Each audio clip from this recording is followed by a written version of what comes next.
ప్రభుత్వం అనేది ఏంటంటే ఇప్పుడు మద్యపానం విషయంగా వచ్చేటప్పటికి ఏవైతే బ్రాండ్లు కానీ లేదంటే ఏవో రేట్లు పెంచడం కానీ అది కేవలం నిర్మూలన చేయడానికి మాత్రం అని చెప్పని అంటున్నారు. రేట్లు పెంచుకున్నా కష్టపడేవాడు 10 రూపాయలు ఖర్చు పెడతాడు. కానీ ఇచ్చే మందు మంచి మందు కాదు. అవయవాల్లో ఉన్న శక్తిని అంతా తినేసి అవయవాలను చంపేసి ఆఖరికి ప్రాణాలు కోల్పోయేంత పరిస్థితి వచ్చింది. 5 సంవత్సరాల క్రితం ఇక్కడ 10 దాటిందంటే కుర్రోళ్ళు గోల్ చేయాలన్నా లేదంటే ఏదన్నా గట్టిగా మాట్లాడుకోవాలన్నా భయం వేసేది. ఎందుకంటే లాండ్ ఆర్డర్ పరిపాలన అట్టుండేది. 10 దాటితే 10 నుండి 11 దాకా ఎవడు ఉండేది కాదు. ఇవాళ 11 కాదు, తెల్లారి 4 దాకా కూడా మందు అవుతారు ఆడ. తెల్లారి 4 దాకా కూడా వీడు షాపులు ఎత్తేసి బెల్ట్ షాపులు పెట్టి ప్రభుత్వం చేత మందు ఇప్పించి వీడు చేసే తప్పేందో తెలుసా? రోడ్ల మీద చక్కగా తాగండి రా అంటున్నాడు.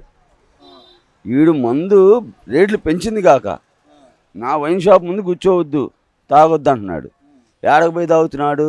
ఇళ్ల ముందు, కొట్ల ముందు. 4 ఏళ్ళకు ఒక కొట్టు తయారవుతుంది, మంచినీళ్ళు వాటర్ బాటిల్ అమ్మే కొట్టు. అంటే నువ్వు చేసేది ఏంది? నీకై నువ్వే యూత్ని చెడగొడుతున్నావు. ఉపాధి కల్పించినట్టే. ఏం ఉపాధి కల్పించాలి? అదే చదువుకున్న పిల్లలకు కాదు ఉపాధి కల్పించేది. ఎందుకంటే ఈ మందు తాగే ఎదవలకు కలిపేయాలి ఉపాధి. అదే ప్రభుత్వం అంటే. ఎక్కడికెత్త పాతాళంలోకి తొక్కేస్తే ఆస్తులు మొత్తం కొట్టేసి చక్కగా మనమే వేల కోట్లు సంపాదించుకొని విదేశాల్లో సెటిల్ అయిపోవచ్చు. దీవుమాల్స్ కొనుక్కొని చక్కగా అక్కడ మన రాజ్యం మనం వేలుకోవచ్చు. ఇంకో విషయం అన్న, ఇక్కడ ల్యాండ్ టైటిలింగ్ యాక్ట్ అని కూడా వచ్చింది. అది మంచి యాట్లింగ్, ఇంకేం లేదు. ఆ యాట్లింగ్ తీసుకుంటే వీడు గోట్లింగే.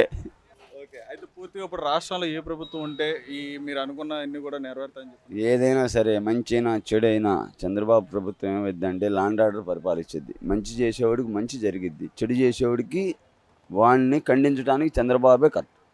ఎందుకంటే ఆయన రాజకీయం తెలుసు, పలుకుబడి ప్రతి విషయాన్ని క్షుణ్ణంగా ఆలోచించే మనస్తత్వం మైండ్ ఉంటుంది ఆయన ప్రతిదీ.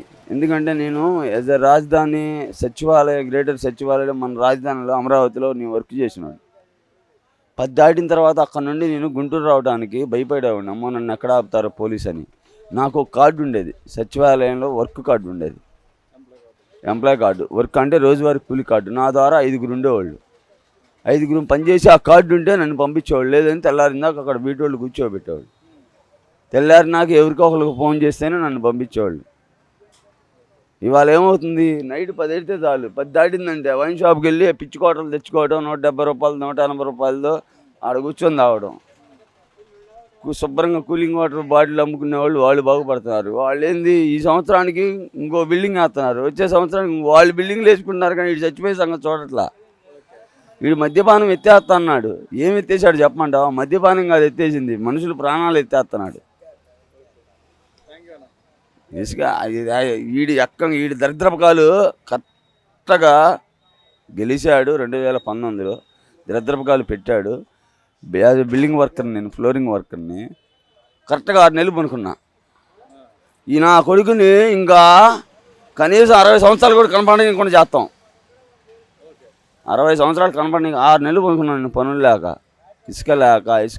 1000 రూపాయలు అమ్మిన డాక్టర్ 10,000 చేశాడు దమ్మున. ఇసుక లేక ఇవాళకి కూడా మేము కనీసం ఎంత బాధపడుతున్నామంటే నెలకు 10 రోజులు పని చేస్తే 20 రోజులు ఇంటికాడ ఉంటున్నాం. కేవలం వీడి వల్లే. 5,000 రూపాయలు అమ్మిన డాక్టర్ ఎంత వరదలు వచ్చినా సరే 5,000 కన్నా ఎక్కువ అమ్మలా. ఇవాళ అదే డాక్టర్ నువ్వు 12,000 13,000 అమ్ముతున్నావు. సామాన్యుడు ఇంటి పని చేయించుకునే సామాన్యుడు ఎంత బాధపడుతున్నాడు అంటే బాధపడుతున్నాడు.